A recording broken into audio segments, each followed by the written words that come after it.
Shalom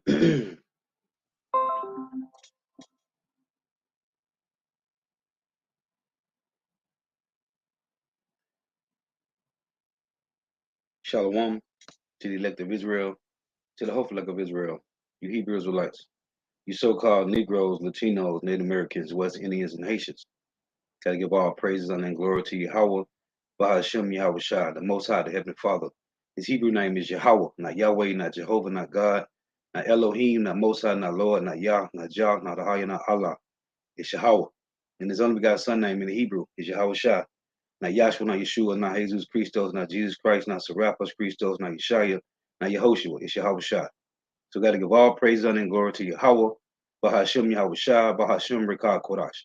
Double honors to the apostles and elder bishops and elders of Great Millstone who teach well, while the apostles and elders of all of Israel, ready to accept it or not. And the sincere salutation to all the occupants pushing this truth and believing this truth throughout the four winds of the earth, the entire world, waking up the hopeful elect. And shalom to the Agwath who are listening learning, you few sisters who are listening learning. Mazai from GMS Orlando Camp coming into another lesson in truth, facts, faith, and application, another daily application, Lord willing. This be edifying. So I titled this lesson, Babylon is hurting and falling. Babylon is sick, man. This place is sick. And we're going to show you. Babylon is hurting, it's sick, and it's falling. And it's falling fast. So Lord wills be edifying. So first I'm going to read this here copyright disclaimer under section 107 of the Copyright Act 1976. Allowance is made for fair use for purposes such as criticism, comment, news reporting, teaching, scholarship, and research. Fair use is a use permitted by copyright statute that might otherwise be infringing. Non-profit, educational, or personal use tips to balance in favor of fair use. You see it.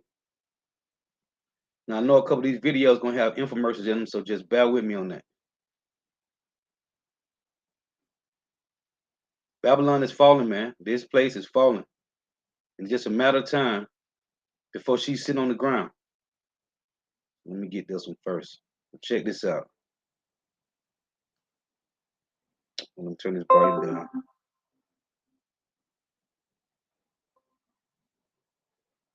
Check this out. The U.S. economy is facing an unending nightmare. All over the country, economic activity is dramatically slowing down as another recession begins. Hundreds of thousands of businesses are feeling the compounding effects of 2 years of persistent supply chain disruptions, shutdowns, labor shortages, and soaring inflation. That's why many of them are starting to announce massive waves of layoffs and store closings in a repeat of scenes last seen during the peak of the pandemic in 2020. At the same time, bankruptcy rates are spiking again, and industry CEOs are warning that this is just the beginning. In today's video, we're going to expose the stunning pace at which economic conditions are deteriorating all across America right now. But before moving on, please support us by leaving a thumbs up and subscribing to our channel so you don't miss the most important news. The health crisis faded away. Trillions of dollars in government stimulus for businesses and consumers have been issued over the past 2 years. Manufacturing facilities have been reopened, and supply chains continue to process record amounts of consumer goods every month. And yet, the U.S. economy is falling apart. In the first half of the year, economic growth has actually shrunk, and higher interest rates are still wreaking havoc on financial markets and leading major companies to slash earnings predictions, and consumer spending slows down. We were actually supposed to be witnessing some sort of improvement right now, but instead, companies are announcing mass layoffs, store closures, and filing for bankruptcy as they face the cumulative effects of hard inflation, supply chain imbalances, and dropping sales. It's quite hard to believe that the numbers have gotten so bad in such a short span. According to the Washington Post, we're still seeing businesses fail at a rate that is absolutely staggering. Over the past 2 years, approximately 175,000 businesses have permanently closed their doors all across the country. In 2020, after the health crisis broke out, nearly 280 companies declared bankruptcy, and that's according to Bloomberg. And that was nothing, man. Said over 280 companies declared bankruptcy. Well, the retail apocalypse started back in like 2019, man. 2018 and 2019, there was a retail apocalypse and thousands of stores shut down, man. I'm talking about some of the oldest stores in Babylon. Like I forgot I did a lesson on it. One of the number one suit stores that these devils created, man, had closed up, man. This place is falling, man. First half of 2020, at least 110 major companies filed for bankruptcy in America. Now, 2 years later, the U.S. has seen 221 bankruptcy filings from January to July, S&P Global data shows.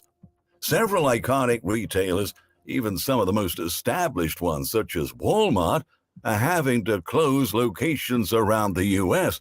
as consumers' budgets get squeezed by soaring prices. Grocery stores have not been spared by the challenges across the retail space. Last month, Whole Foods announced the closure of dozens of stores. Shortly after that, 2 dozens of Sprouts Farmers Market locations were permanently shut down. Earlier this month, Lidl confirmed it would soon be closing several underperforming locations. According to industry CEOs, retail chain closures are far from over. In a new statement, Kroger, a Cincinnati-based grocery company that operates stores throughout the U.S., said it will be closing at least 6 locations in the coming weeks. According to the company, significant profit loss is responsible for the decision. These stores have lost significant profit for many years, and if left open, the losses are projected to get even worse going forward, spokesperson Sheila Harris explained. Your local CVS could be one of the locations the company is closing over the next 2 months, according to Sarah. You see that? Me and the brother talk about this all the time. When them drugs gone, man. When them drugs gone, reality gonna set in, man. You know, Esau got the number one drugstores, man. They open 24 hours. And that's crazy. CVS to close about 900 stores over the next 3 years as it shifts to digital strategy. Listen, man, when these when these drugs is gone, them demons gonna come out, man. Several news reports, the popular drugstore chain is shuttering 26 stores throughout September and October. Starbucks, which closed an eye-popping 424 U.S. company-operated stores during its most recent fiscal year, is prepared to close even more branches as economic conditions deteriorate. Howard Schultz, CEO, said in a video posted to Twitter last week, "We are beginning to close stores. This is just the beginning. There are going to be many more," he stressed. It appears that every sector of the industry is financially hurting at this point. In July, the popular chain Olympia Sports said it would shutter all of its retail stores before the end of the year. Olympia Sports was established in 1975 with our first store at the Main Mall in South Portland, Maine. We've grown to more than 70 locations throughout the Northeast, Mid-Atlantic, and Midwest, the company shared in a brief posting on its website, noting that their journey, sadly, is over. How a store that been open since 1975 is closing, man. This place is going down. It's going down, man. The second quarter of 2022 also saw the closure of 240 H&M stores, and 70 Sears hometown stores revealed they'll be closing in the coming weeks amid the start of dozens of liquidation sales. Even financial companies that experienced record profits in the past couple of years are now confronting our dark economic reality. At the start of the month, PNC Financial Services Group, the 4th largest bank chain in the U.S., confirmed it is closing a total of 135 locations before year's end. In April, analysts from the financial firm UBS said they project there will be between 40,000 and 50,000 more store closings as the new economic downturn begins. In the past 2 years alone, we've lost Lord & Taylor, Steinmart, Family Video, Fry's Electronics, and Stock & Field, just to name a few. Meanwhile, companies like Kmart are almost gone completely, as the retailer has just 3 locations left open after closing more stores in 2022. But according to the Toys R Us CEO, the carnage is far from over. During a recent interview with Fox News, the company's chief executive officer Gerald Storch warned that in the fall, we're going to see record bankruptcies in retail. He emphasized that thousands of mom-and-pop stores will experience a decimation on Main Street, given that those chains have been struggling for years and are set to have big problems as we round the bend here after the holidays. So, it's going to really bite as we get to the holidays and beyond, the retail expert highlighted. Storch noted that the pullback in consumer spending is coming in from the bottom up, starting with lower-income Americans and then the middle class. Together, both groups account for almost 2/3 of the country's consumer spending. He also argued that the central bank's actions to raise interest rates will in turn make things too expensive and therefore depress economic activity even further. They're kind of killing the patient in order to cure the patient, he continued, adding that there is no soft landing here. Inflation is not transient and the outlook is not good. Economist and financial analyst Michael Snyder argues that store closings are happening fast and furious these days, and that isn't likely to change anytime soon. This is going to continue to paralyze economic activity in the United States for the foreseeable future. Mass business closures also mean that mass layoffs are underway. Many more businesses will be shutting their doors. There will be many more bankruptcies, and many more Americans will be losing their jobs, he predicts. Recent reports continue to trickle out about the growing number of job cuts across the nation. So far this summer, many major U.S. companies have laid off thousands of employees as executives fear more volatility in financial markets and worsening economic fundamentals. Amongst them, Microsoft reportedly laid off 200 employees in July, less than a month after the California tech giant announced it would cut 2,000 workers, Business Insider reported. The pessimism is rapidly spreading across Silicon Valley. This month, website design company Wix.com made its second round of layoffs of the year, cutting hundreds of employees, as company president and COO Nir Zohar noted that the world is experiencing an economic crisis, and we have seen U.S. GDP fall without growth. Groupon also unveiled plans to lay off 15% of its workforce, which represents around 500 employees. Snap, the California-based developer of mobile app Snapchat, started laying off thousands of employees this month. So did online brokerage firm Robinhood, which cut 23% of its staff, with CEO Vlad Tenev citing a drop in trading activity, high inflation, and a broad crypto market crash. The move comes after the company laid off 9% of its full-time employees in April, a set of cuts that Tenev says did not go far enough. Similarly, data technology giant Oracle announced plans to cut 6,000 jobs. According to the data compiled by Crunchbase, more than 32,000 workers in the U.S. tech sector alone have been laid off in mass job cuts as of late July. When taking all the sectors of the industry together, there have already been hundreds of thousands of layoffs this year, and many more are coming in the months ahead. What we have seen, all them high-end paid jobs, all them different degrees, Jake and Heathen and like them went to college to get, man, it don't matter. It don't matter, man. It's just wisdom, knowledge, understanding. That should be the stability of our times, man. Hey, the Lord doing a marvelous work. That's why he say, Let me read this in Habakkuk 1. This is Habakkuk chapter 1, verse 5. It reads, Behold, ye among the heathen, and regard, talking to the hopeful elect, and wonder marvelously. For I will work a work in your days, which ye would not believe, though it be told to you.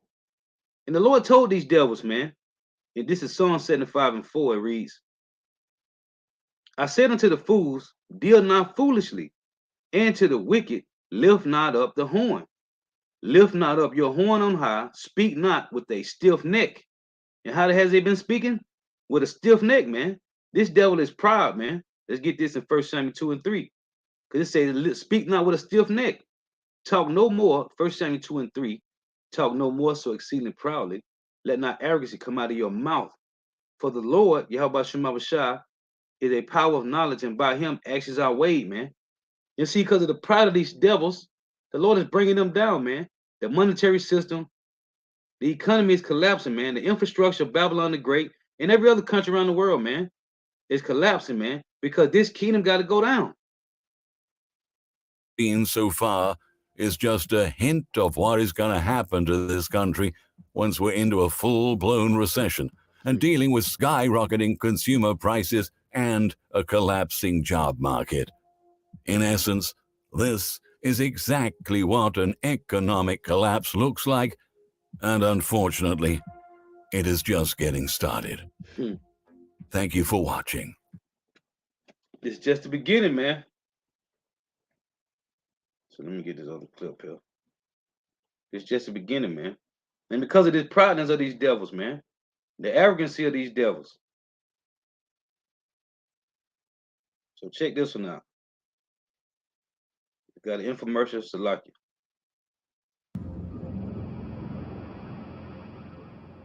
As the gap between the rich and the poor gets wider and wider, the U.S. middle class continues to erode. Americans are currently witnessing the biggest surge in the cost of living in a generation. The dramatic increase seen in the cost of daily essentials over the past few years is pushing millions of families to the brink. Now, new numbers show that more and more people are falling out of the middle class and into poverty with each passing day. And this is one of the big reasons why homelessness is steadily growing.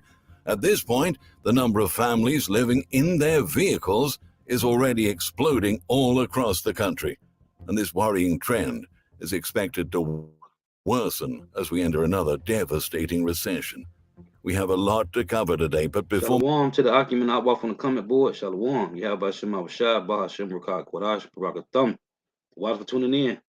Moving on, please give us your support by leaving a thumbs up and subscribing to our channel so you don't miss our future videos.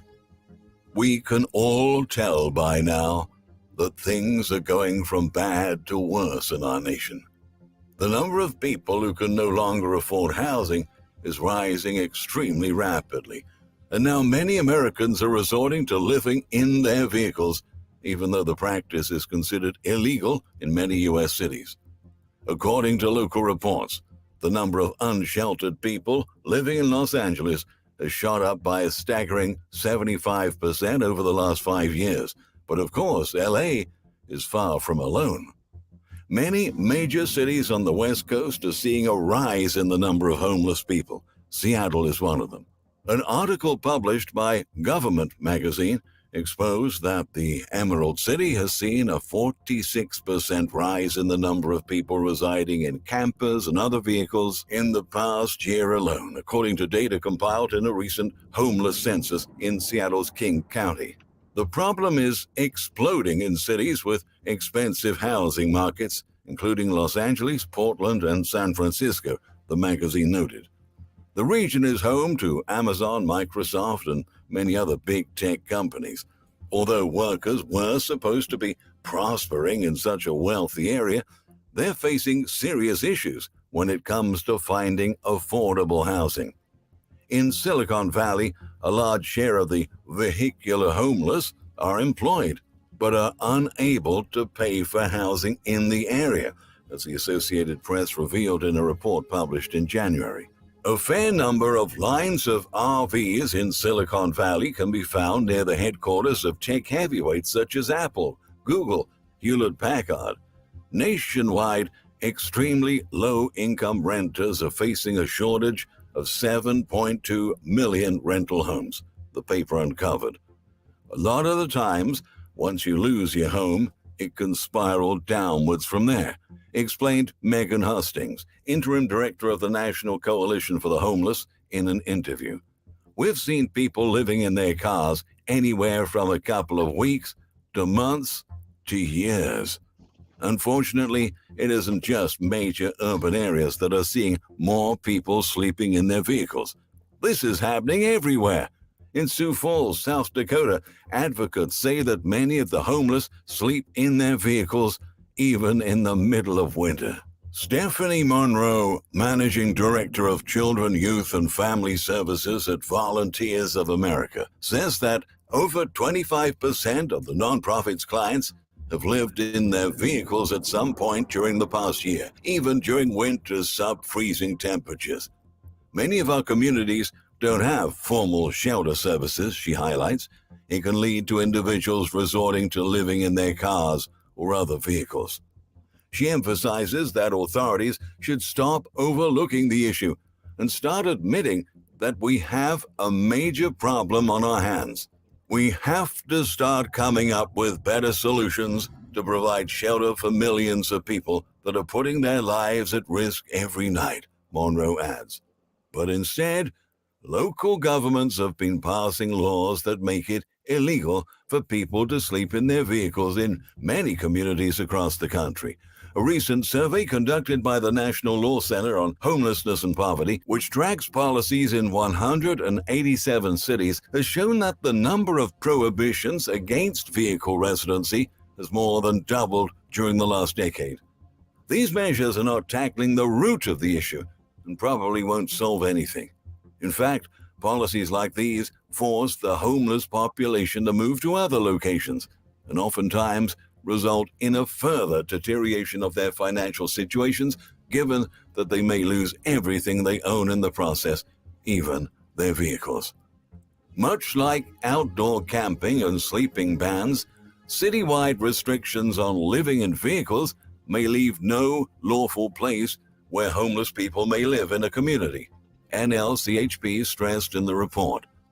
Bans that permit vehicle impoundment or that result in impoundment flowing from unpaid tickets or other enforcement of such bans can cause homeless people to lose their shelter, lose their transportation, and their personal belongings in one fell swoop, with no realistic option to retrieve or replace them. Americans are living at a time when the cost of living is going through the roof, but their living standards and their paychecks are not keeping up with the soaring prices of everything. The most recent... That's the spirit. I was just finna say that. The cost of living going up, but the check's still the same, man. And if you do get a raise, it still ain't matching the prices of inflation. Figures. That's why, hey, we don't got your help by Shema Bashar, man. We're gonna be through, man. Those out there that don't have the Lord, man, when they get real serious, and we seeing this thing play out, man, every day, it's getting worse. And Jake think because it hasn't hit them, it hasn't came in up into their houses, and it's not affecting their tables right away, that it ain't gonna happen, that everything's gonna be all good. It's not gonna be all good, man. These things is happening slowly, man. This is how the Lord do things in measurements. Reported by the U.S. Department of Housing and Urban Development, indicated that over the past 5 years, homelessness has been rising at a much faster rate than in any other period in all U.S. history. About 1/3 of the homeless... Why is Aaron happy? Well, just days ago, his old wheels gave out. And the Lord said, we all gonna be like pilgrims on the earth at a point in time. We are pilgrims right now, man. We are pilgrims right now. The scripture said we don't have no certain dwelling place, man. And we don't. We do not. We living here in Babylon the Great, man. This ain't our kingdom, man. We are scattered amongst the heathens, man. We are scattered everywhere else but Israel, man. But in Jerusalem, man. We have been scattered throughout the four corners of the earth, man. We are pilgrims. We are pilgrims, and we don't have no certain dwelling place, man. So when we see this happening, man, these homeless folk out there in the streets, remember, all these people had houses and jobs, man, and a family. Who put them there? This one guy came up to camp a while back and was like, "What do y'all do for the homeless?" I said, "What do you mean what we do for the homeless?" And I asked him, first off, "Do you believe in the Bible?" Of course, he said no. When I asked him, "So who you think put the people in them positions, man?" We all control like robots, man. Everything that goes on in our life, that's the will of the Lord, man. So who put these people in those positions? It tell you in 1 Samuel 2, the Lord lifted up and bring them down. He make poor and he make rich. Okay? He put you in the dunghill and he bring you up out of it, man. It's the Lord that do these things. Remember, we all gonna be in this situation, man. Having no certain dwelling place. Having nothing but the clothes on your back, man. This is gonna play out for everybody, man. Is unsheltered, which includes people living on the streets and in their vehicles, HUD researchers noted. Middle-class families are now experiencing unprecedented levels of financial distress. In an interview with MarketWatch, California teachers Matt Barry and his wife Nicole described the difficulties they're having to get by each month. Together, the couple earned $69,000 a year. Not long ago, that salary was enough to afford a comfortable family life. And remember, the Lord got the spirit on these devils to squeeze the planet, man. The Lord got the spirit on these devils to squeeze the planet, to make you conform and comply to the new world order, man. That's what the Lord is doing. He's squeezing everybody, man. You either gonna conform and comply or you ain't, man. You either gonna conform to the government or you ain't. Ain't no in between, man. And the Lord is doing this. The Lord is doing this, hey, because it say, then shall be known who are his chosen, man. It's Yahweh Shema Shah that's squeezing the planet, man, and making these devils close in, man. These devils are closing in on all sides, man. And this is going to prove who is the chosen, man. Who's going to stand faithfully and firm. This is what the Lord is doing, man. He's just using these devils, man, as tools. It's Yahweh Shema Shah that's squeezing, that's closing in, man. Remember, that's who's doing this. But due to the astronomical costs in his area, including real estate, a 1,500 square foot starter home costs $680,000. Bro, this is crazy. I was talking about this in a lesson I did the other week. How is the teachers the lowest paid people on the planet? And allegedly they teaching the kids, even though it's garbage. But how are the teachers the lowest paid in the earth, man? And these are the ones that teaching the kids every day. This is madness, man. Well, it shouldn't be like that anyway, man. We're supposed to be able to teach our kids at home, man. What no schools. You sent your kid to a school, man. Living for Uber became a necessity. Teachers are killing themselves, Barry says in Alyssa Court's new book, Squeezed, Why Our Families Can't Afford America. I shouldn't be having to drive Uber at 8 o'clock at night on a weekday. I just shut down from the mental toll, grading papers between rides, man. Thinking of what I could be doing instead of driving, like creating a curriculum. Over the past 5 decades, the share of adults who live in middle-class households fell by almost 15%, according to a new Pew Research Center analysis of government data. On top of that, the share of aggregate household income held by the middle class has fallen steadily since 1970. Back then, adults in middle-income households accounted for 62% of aggregate income. That's a figure that has dropped to 42% in 2020. Housing is the main asset of most middle-class families. But with home prices completely out of control, even after the recent burst of the housing bubble, building wealth has never been more difficult. To make things even more complicated, other elements of our cost of living are going to become even more painful in the months ahead as we enter another historic downturn. Healthcare costs rise much faster than the rate of inflation every year. Food prices are hitting absurd levels, and college education has never been more expensive. According to author Alyssa Court, living in the middle class today requires much more financial stability than 2 decades ago. She says, middle class life is now 30% more expensive than it was 20 years ago. Cool. You see that? It said I eat cereal. It said I eat cereal. Salakia. So I eat cereal twice a day for a meal. For meals, man. Hey, this place is getting bad, man. Court writes, citing the costs of housing, education, healthcare, and childcare in particular. In some cases, the cost of daily life over the last 20 years has doubled. She adds that, according to a Pew study, before the 2008 crash, if you don't want to learn how to buy houses legally with $10 and then flip them to profit $10,000, $20,000. Babylon. Demon nigga. Crash, only 1/4 of Americans viewed themselves as lower class or lower middle class.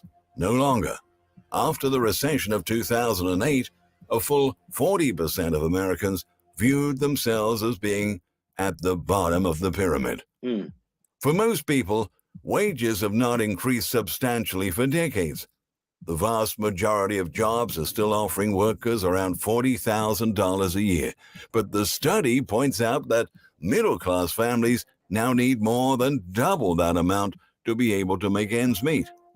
In the past, the U.S. middle class had the ability to save money and protect their finances. This ability is being washed away as prices increase and wages drop. Since 2010, the percentage of people living paycheck to paycheck is steadily increasing, crossing the 60% mark. Sadly, financial insecurity will continue to increase as the middle class dissolves. Many families discover they don't have the funds to cover even monthly bills if their paychecks are unusually small once or twice. That's why many of them need to turn to alternative means to cover their expenses in these cases. So they've been relying on massive levels of debt to get them from month to month. That has led consumer debt in the United States to jump to an all-time high. But the consequences of taking on so much debt eventually arrive and put these people in an even worse financial situation. The truth is that from now on, we are all going to have to work harder, smarter, and more efficiently.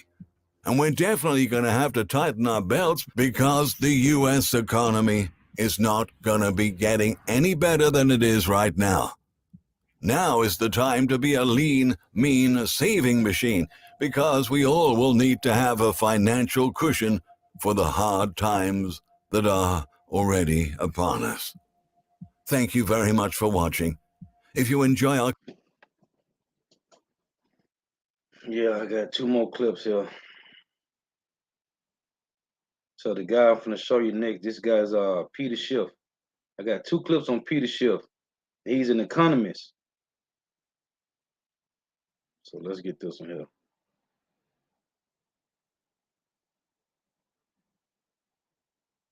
Inflation is so great that it's already pushed us into recession. And so now Americans are going to be suffering the worst of both worlds. We're going to have high inflation and recession at the same time. And the policies of the Biden administration are going to make inflation and the recession worse. Despite the Biden administration, the Fed, and the media's propaganda to the contrary, it is now official. The U.S. economy is, in fact, in a recession. Now, the recession deniers are continuing to operate under a delusion that the economy is not in recession based on their willingness to redefine what a recession is. And you think 2/3 of Jake is warned about this, man? Jake, right now, today, getting his outfit ready for the club on Friday and Saturday, man. 2/3 ain't, they mind ain't on this, man. And that's what the Lord said he gonna return to these 2/3 like a thief in the night, man. To the world, man. To the world like a thief in the night, man. Because Jake ain't watching for this, man. That's what the Lord told the whole flag to be circumspect, man. And the media's willingness to go along with the con, but we got the release of the official GDP statistics on Thursday. And as I have long suspected, they revealed a contraction in the U.S. economy in the second quarter. The official consensus forecast going into that release was that the U.S. economy would have expanded by 0.5% during the second quarter.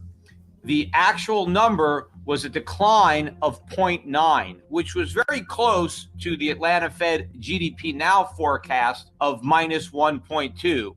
And in fact, this is just the original estimate for Q1 GDP. This estimate is going to be revised as additional data comes in. And it's my expectation that those revisions will be downward, and that ultimately I believe that Q2 GDP will actually be weaker than the minus 1.2% that the Atlanta Fed was forecasting. But given the fact that the economy contracted by 1.6% during the first quarter, we have now met the technical definition of recession, which is a decline in GDP for 2 consecutive quarters. Now, of course, in a recession, GDP can decline in more than 2 consecutive quarters. And in fact, in this recession, I think that is going to be the case. I think Q3 is also going to be negative. But in order to qualify as a recession, the minimum criteria is that you have 2 consecutive quarters of negative GDP. And we have now met the technical definition for what is minimally required to constitute a recession. Except instead of accepting the fact that the U.S. economy is in recession, both the Federal Reserve and the Biden administration are refusing to acknowledge reality. And again, the fact that the Fed has adopted the Biden administration's fantasy proves that the Federal Reserve is not in. Second quarter of negative growth, man.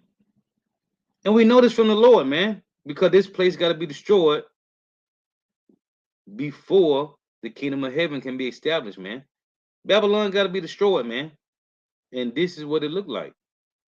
Independent, but part of the Biden administration. Now, I speculated on my last podcast that the reason that the Biden administration got out in front of this negative GDP number and claimed that 2 consecutive quarters of falling GDP was. Check this out. I'm going to show you how I can afford this car. $178. That was my car. Was not the definition of recession, was because they had in fact gotten an advanced look at these numbers, and they knew for a fact that the number would be negative. And so they wanted to get out in front of this by redefining recession in advance. Of course, the fact that we're in recession means that during the entire time when the Biden administration and Fed Chair Powell were talking about the strength of the U.S. economy. Remember, Powell specifically cited the strength of the guy said, hey, we know they lying to the government, man. Right here. Let's go back here. He said, Democrats are lying to the public. The economy not booming. GDP has declined for 2 quarters, which means it's in a recession. We know this, man. Of course, the fact that we're in recession means that during the entire time when the Biden administration and Fed Chair Powell were talking about the strength of the U.S. economy.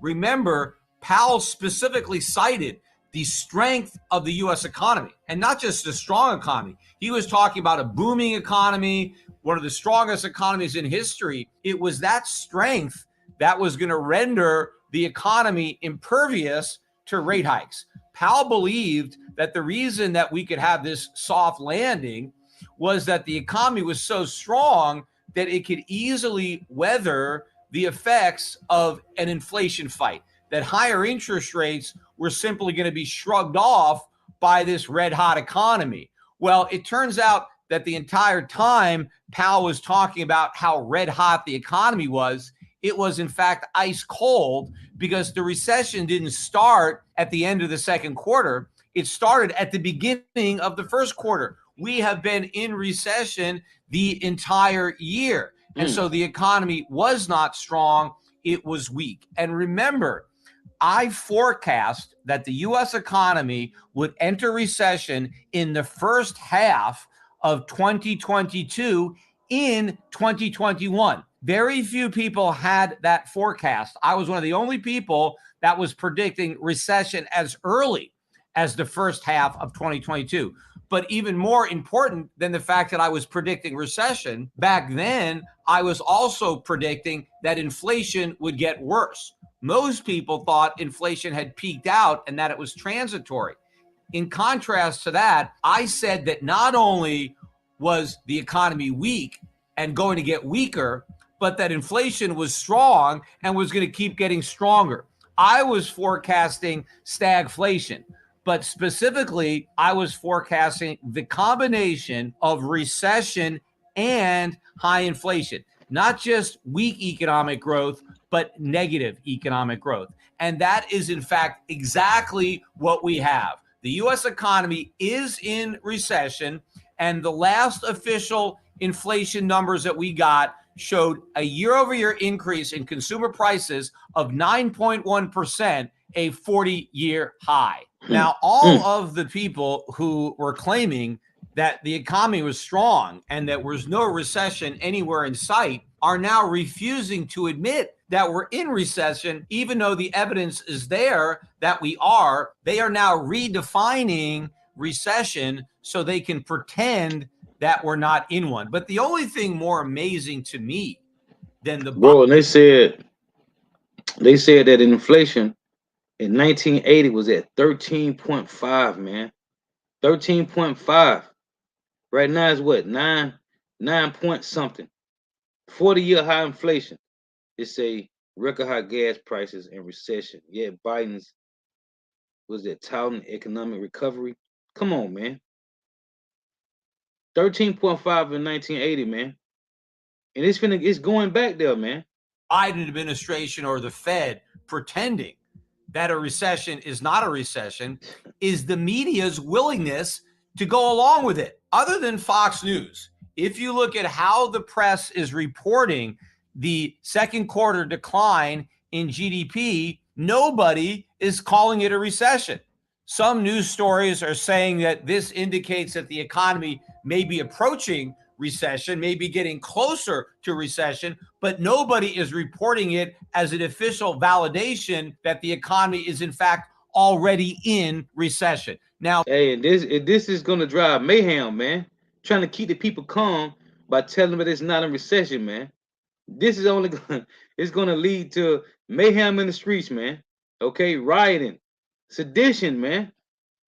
Just like the Roman Empire, these devils was deceiving these people when the monetary system was collapsing, man. What do? Let's entertain them, man. Let's just entertain them, keep them occupied, man. And now we got Snapchat. The world got Snapchat and Facebook and Instagram, because I don't got none of that garbage.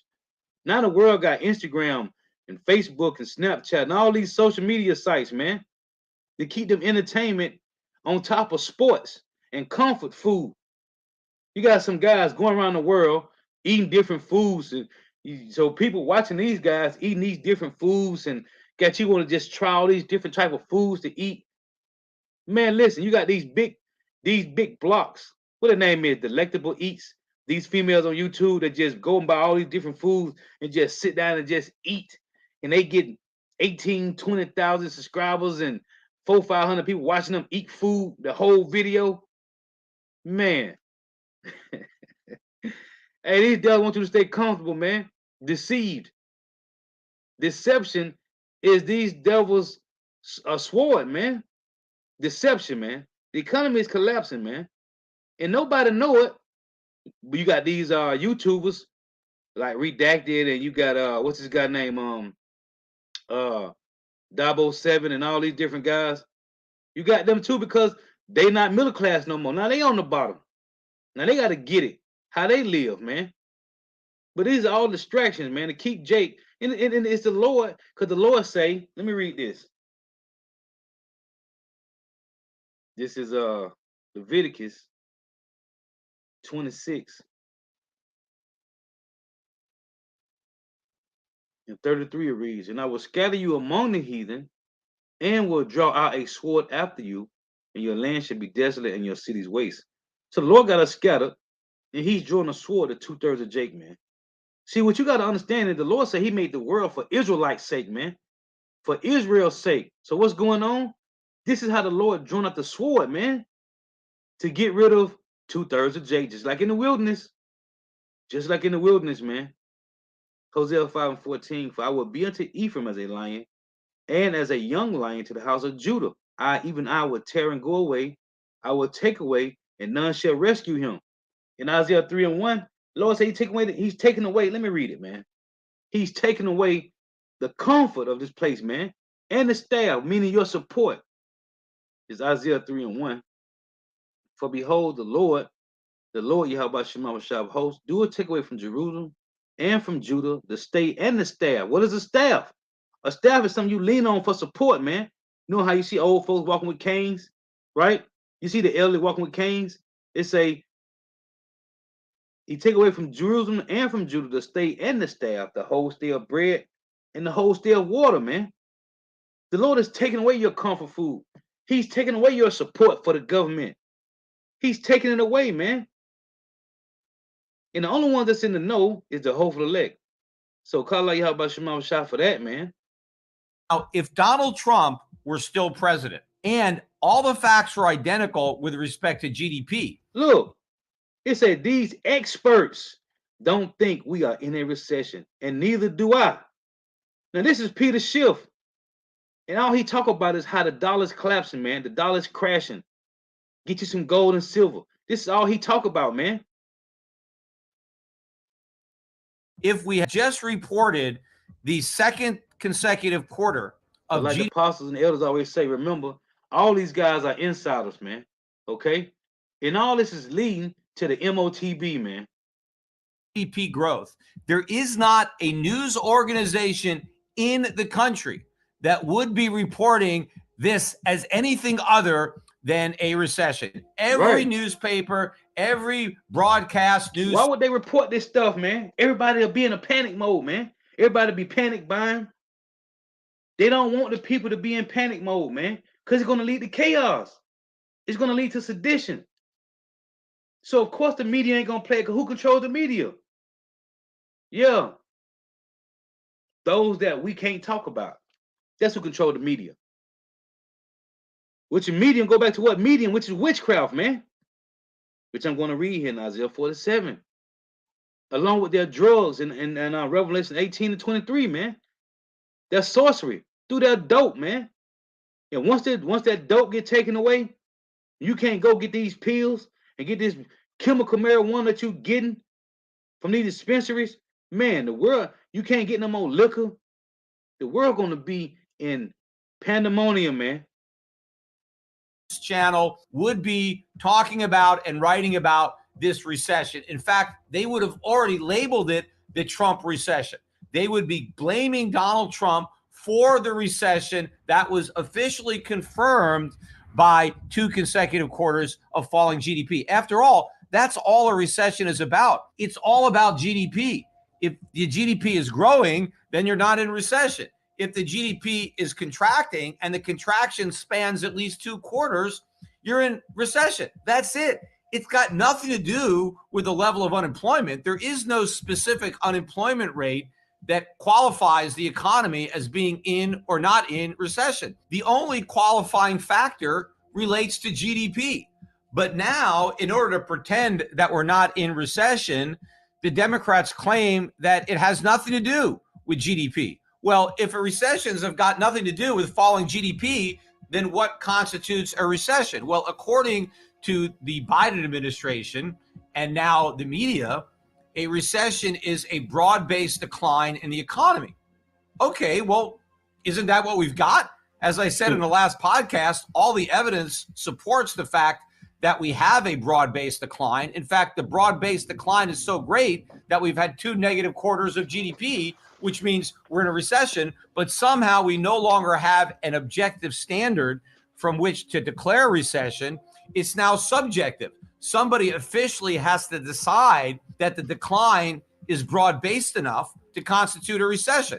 And obviously, if you leave it up to the political party in power, well, they're never going to acknowledge a recession. So I guess we're never going to have one again. There is no doubt in my mind that if Trump were president and we had a second quarter of falling GDP, there's no question that Trump would try to blame the recession on other factors. He may be trying to blame it on Putin or COVID or the sanctions or the Democrats in Congress or any one of a number of things. But there is no way that Donald Trump would be able to deny the fact that we are, in fact, in recession. Because if Donald Trump tried to do what the Biden administration is, in fact, not only doing, but getting away with, he would be crucified in the press. Can you imagine how the media would react to Donald Trump trying to redefine recession in order to pretend that we were not in one? There is no way that he could possibly get away with something like that, and so he wouldn't even try. The amazing thing is that Joe Biden knew that he could get away with it. He knew that no matter what he said, the media had his back. And again, that proves the bias in the American media. Hey, and that guy, that'll be going ham, man. This guy right here, I forgot what name his channel is. This guy be going ham, man. Because, see, these devils is losing. They falling, man. Their kingdom is falling. Let me get this other clip. I got one more here. I think it's like 6 minutes, and I'm going to get a few precepts, man. But this is what's going on, man. We're in recession, man. And Jake out here playing games, man. So check this out, because this one's entitled, Inflation Hits Hardest the People Who Earn the Least. Who is that? You so-called Negro, Latino, Native Americans, West Indians, and Haitians. And with you got a few exceptions that's doing decent. But guess what? This is affecting Jake, man. Check this out. They will use the IRS to go after people that don't support their agenda. And I think it's when you see that they're going to be armed and things like this is a very frightening, and we're going to turn into what we saw in communist countries. And that was Reverend Franklin Graham, the son of the late evangelist Billy Graham, pointing out to Eric Bolling on his show, The Balance, this week, talking about the IRS, as the agency is set to hire thousands and thousands of more agents. This as inflation is falling slightly from June to July to 8.5%, still, however, hovering near a 40-year high.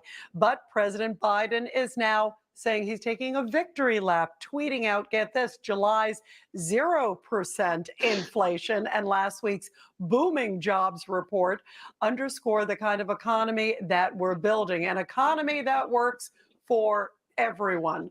So this the nigga president lying, says. man. Well, joining us now to discuss all of this is chief economist and global strategist at Europac.com. There he is, and host of SchiffRadio.com, Peter Schiff. Pete, great to have you here. And also joining us is former New York Congressman, also my friend there, Congressman Peter King.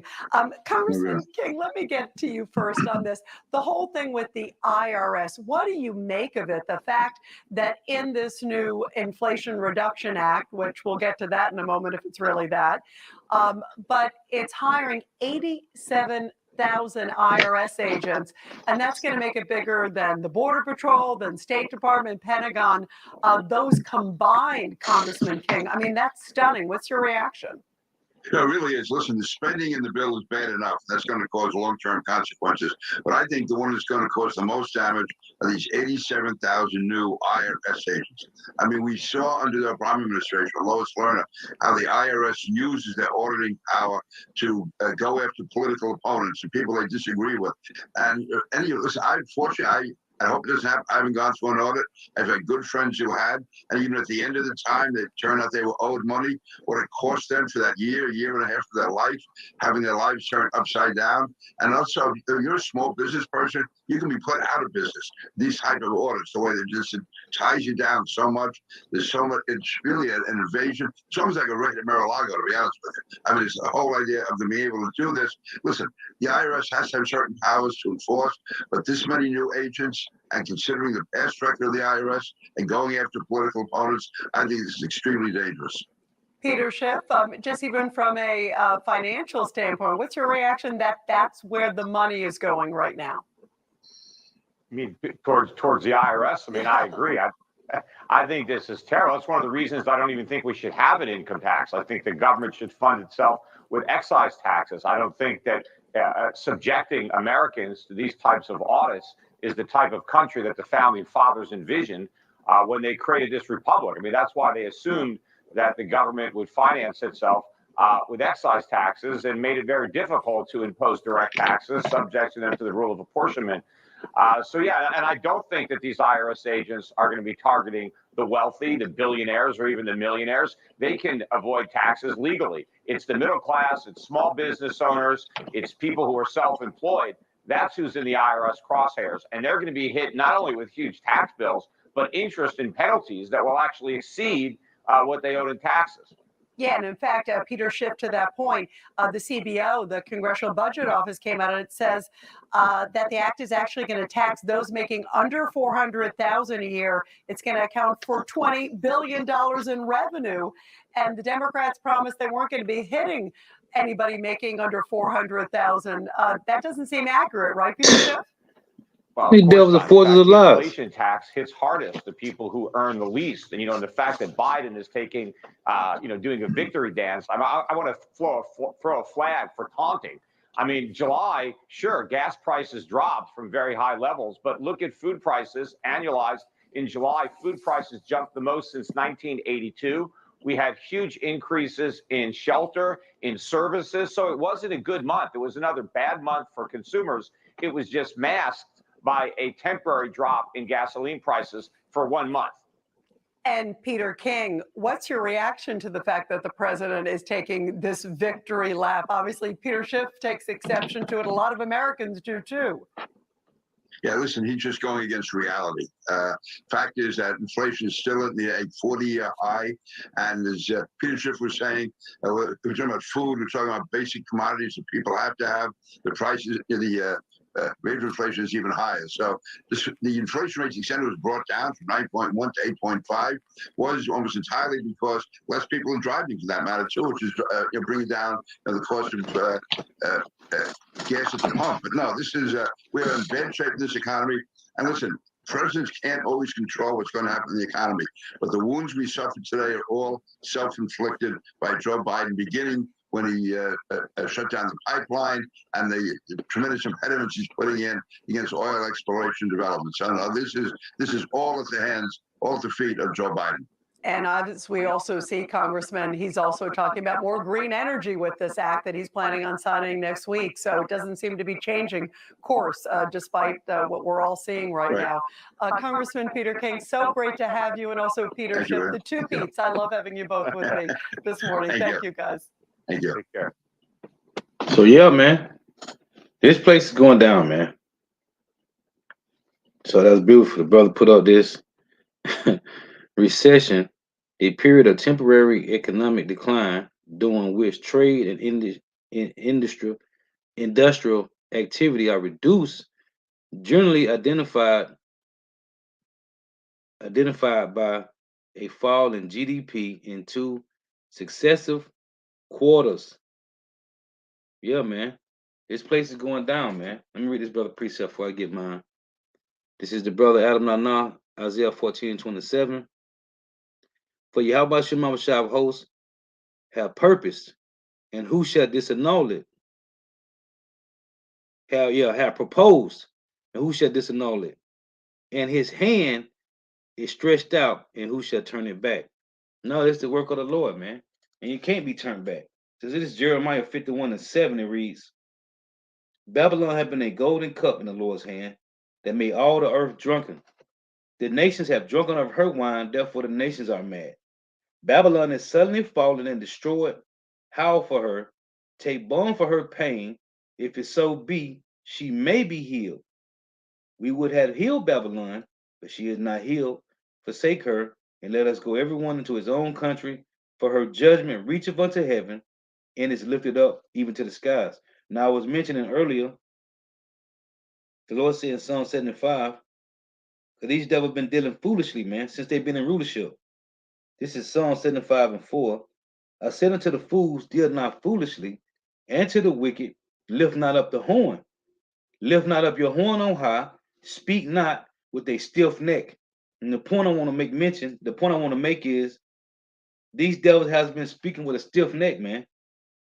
In Obadiah 1:3, it reads this: the pride of thy heart have deceived thee, that dwellest in the cliffs of the rocks, whose habitation is high, that saith in his heart, who shall bring me down to the ground? So this is what these devils is boasting in their pride, man. And the Lord he said, I said to the fool, let's read it again, because this devil said, who's going to bring me down? So in Psalm 75:4, I said unto the fools, deal not foolishly. How have they been dealing with rulership of the earth? The Lord said in Isaiah 26:10, he showed favor to these devils, right? It said, let favor be showed to the wicked, yet will they not learn righteousness. Well, the Lord gave them the earth to rule. How are they ruling it? In wickedness, usury. And then this nigga Biden said that they are coming for Trump.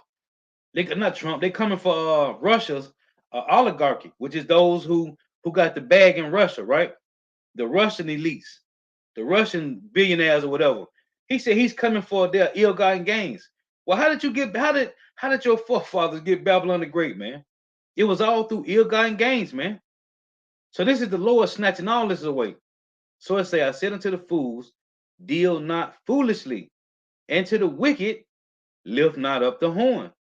Lift not up your horn on high, speak not with a stiff neck, right? And that's why the Lord said this in 1 Samuel 2. 1 Samuel 2:3, talk no more so exceedingly proudly, let not arrogancy come out of your mouth, for the Lord is a power of knowledge, and by him actions are weighed. And this applies to Israelites and heathens, man. Okay? Talk no more with a stiff neck, man. Speaking proudly. So, this devil said in Obadiah 1:3 again, the pride of thy heart have deceived thee, that dwellest in the cliffs of the rocks, whose habitation is high, that saith in his heart, who shall bring me down to the ground? Who is going to do it? This is how proudful these devils is. In Isaiah 47:1, it reads this: come down and sit in the dust. Oh, Salaki, let's get this, right? Because in them devils said that in Obadiah, who shall bring them down, right? Remember what it said in Malachi. Let's read it here. Malachi 1:4 reads, whereas Edom said, we are impoverished, but we will return and build the desolate places. Thus saith Yahweh of hosts, they shall build, but I will throw them down, and they shall call them the border of wickedness, right? The Lord says, surely you're going to build, but I'm going to throw you down. The Lord called. So in Isaiah 47:1, so when the devil said, who shall bring them down? It's going to be Yahweh Shema Shah, man. We just got to wait for it. Isaiah 47:1, come down and sit in the dust. What's dust mean? Confusion. What did the Lord say about the serpent? Let's get it here. Genesis 3:15. It reads, Genesis 3:14.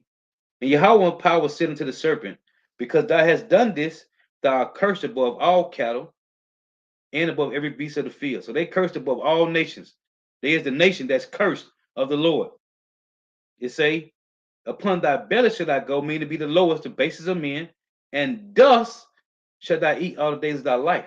So when you hear us say, welcome back, Esau, welcome back, welcome back, because now they back down in confusion, man. Everywhere they go, they bring confusion. That's their lot. Their lot is to bring confusion. So the Lord say, and thus shalt thou eat all the days of thy life, which is confusion. So in Isaiah 47:1 it reads, come down and sit in the dust, O virgin daughter of Babylon. Sit on the ground, there is no throne, O daughter of the Chaldeans, for thou shalt no more be called tender and delicate, right? The harlot that sits on the scarlet colored beast, right? So right here, the point I want to make is say, verse 3, let's read 2. It say, take the millstone and grind meal, uncover thy locks, make bare the leg, uncover the thigh, pass over the rivers. Thy nakedness shall be uncovered, yea, thy shame shall be seen. I will take vengeance, and I will not meet thee as a man. So the point I want to start in verse 7, right? The pride of their heart. Verse 7 reads, and thou saidest, I shall be a lady forever, so that thou didst not lay these things to thy heart, neither didst remember the latter end of it. Therefore hear not this, thou that art given to pleasures, that dwellest carelessly, that says in thine heart, I am, and none else beside me. This is these that was playing God. They saying that they God, man. Right? Who gonna bring me down? Obadiah 1 and 3. Therefore hear not this, thou that art given to pleasures, that dwellest carelessly, that says in thine heart, I am, and none else beside me. I shall not sit as a widow, neither shall I know the loss of children. But these two things, the Lord say, shall come to thee in a moment, in one day, the loss of children and widowhood. They shall come upon thee in their perfection, meaning the destruction that's coming to Babylon the Great is going to be perfect, man. Okay? It's going to be perfect. It's going to be a perfect judgment, man. It say, they shall come upon thee in their perfection for the multitude of thy sorceries and for the great abundance of thine enchantments. For thou hast trusted in thy wickedness, thou hast said, none seeth me. Thy wisdom and thy knowledge, it hath perverted thee. And thou hast said in thine heart, I am, and none else besides me. You see? Therefore shall evil come upon thee, thou shalt not know from whence it riseth, and mischief shall fall upon thee, thou shalt not be able to put it off, and desolation shall come upon thee suddenly, which thou shalt not know. And this is what we're starting to see, man. The Lord is the Lord is working on the minds of these devils, man, to close in, man. So again, in Habakkuk 1 and 5, it reads, to the hopeful elect, behold ye among the heathen, behold ye among the heathen in regard, and wonder marvelously, for I will work in your days which you would not believe, though it be told to you. You see, this told to Jake, but they ain't cleaving to it, man. So the lamb back that one in Isaiah 47, because these devils said in their heart, who shall bring them down? It's Revelation 18 and verse 7. It reads, reading the point, how much she have glorified herself and lived deliciously, which is the precept of Isaiah 47 when I was reading, so much torment and sorrow give her, for she saith in her heart, I sit a queen and am no widow, and shall see no sorrow. You see? So it said again right here, therefore shall her plagues come in one day, death and mourning and famine, and she shall be utterly burned with fire, for strong is the Lord power who judgeth her. She said, what? I sit a queen. It said, for she saith in her heart, the harlot, I sit a queen and am no widow, and shall see no sorrow. In Isaiah 47, this is what she's saying. This is Babylon the Great. Let's read again. Isaiah 47 and verse 7. And thou sayest, I shall be a lady forever, a queen. Right? So that thou dost not lay these things to thy heart, neither dost thou remember the latter end. Therefore hear not this, thou that art given to pleasure that dwellest carelessly, right? It said in Isaiah, it said in Revelation 18, she lived deliciously, right? That says in thine heart, I am, and none else beside me. I shall not sit as a widow, neither shall I see the loss of children. You see, this is talking about Babylon the Great. This is Esau Edom boasting to the Lord, man. Well, guess what? We see otherwise, man. This is the 1 Timothy 5 and 6, it reads, But she that liveth in pleasure is dead while she liveth. How's they living? It says she living in pleasure. I just read it, right? Just read again. Isaiah 47. She's living in pleasure, man. Isaiah 47, reading the point. It say, verse 8, therefore, hear not this, that are given to pleasures, that dwelleth carelessly, that say in thine heart, I am, and none else beside me. I shall not sit as a widow, neither shall I see the loss of children. Well, it said in 1 Timothy 5 and 6, but she that liveth in pleasure is dead while she liveth. And we just waiting on it to fall, man. We just waiting on it to fall. So yeah, I just want to make some points on that. A matter of fact, let me get one more precept here. I'm gonna close out. Went long enough. This is 2nd Ezra 11:39. It reads, are not thou it that remaineth of the fourth beast, whom I made to reign in my world, that the end of their times may come through them? You see, the end of their time is going to come through them, man. 2nd Ezra 6:9, Esau is the end of the world, right? They say that the end of their times may come through them. And the fourth came and overcame all the beasts that were past. You can read that Daniel 7, and had power over the world with great fearfulness, and over the whole comers of the earth with much wicked oppression. And so long time dwelt he upon the earth with deceit. For the earth has thou not judged with truth, for thou hast afflicted the meek, thou hast hurt the peaceable Israelites, thou hast loved liars, and destroyed the dwellings of them that brought forth fruit, and hast cast down the walls of such as did thee no harm, which is the Israelites, Jerusalem, Israel. Therefore is thy wrongful dealings come up unto the highest, and thy pride unto the mighty. The highest also have looked upon the proud times, and behold, they are ended, and his abominations are fulfilled. You see, it say his abominations are fulfilled. In Jeremiah 51, it said the same difference. The abominations are fulfilled. It came up to the Lord, man. Let's read it here. In Jeremiah 51 and 9, it say, we will have healed Babylon, but she is not healed. Forsake her, and let us go everyone into his own country, for her judgment reacheth unto the heavens, and is lifted up even to the skies. You see? So it said in 2nd Ezra 11, her judgment came to the heavens, man. Let's get this in here in Revelation 18. Say the same difference. Revelation 18, verse 5 say, for her sins have reached unto heaven, and power have remembered her iniquities, man. You see? This place, man. The Lord checkmate, man. This is chess moves, man. And we see this place is going down, man. Slowly, but it's going down. Let me get the brother precept right here. In 2nd Ezra 6, 2nd Ezra 4 and 37 reads, by measure have he measured the times, and by number have he numbered the times, and he doeth not move nor stir them until the said measures be fulfilled. So let me close with this. In Revelation 17, it said until the said measure be fulfilled. In Revelation 17 and 17, it reads, for power have put in their hearts to fulfill his will, and to agree, and give their kingdom unto the beast, until the words of Yahweh Shah shall be fulfilled, man. And that's the elect being sealed. Once the elect get sealed, Revelation 7, Ezekiel 9, all hell gonna break loose, man. So Lord was edifying. Got to give all praises and glory to Yahweh Bahashim Yahweh Shah, Bahashim Rekah Kodash, that bonus to the apostles and the bishops and elders, a great millstone who teach well, who are the apostles and elders of all of Israel, already concepted or not. In a sincere salutation to all the Akim, pushing this truth and believing this truth to the four winds of the earth, the entire world, waking up the whole elect. And shalom to the Akwat who are listening and learning. You few sisters are listening and learning. Lord was edifying today. Tell them I say shalom. Wa abad for tuning in. May Yahweh Shema Shah continue blessing your houses. Stay prayed up, man. Stay prayed up.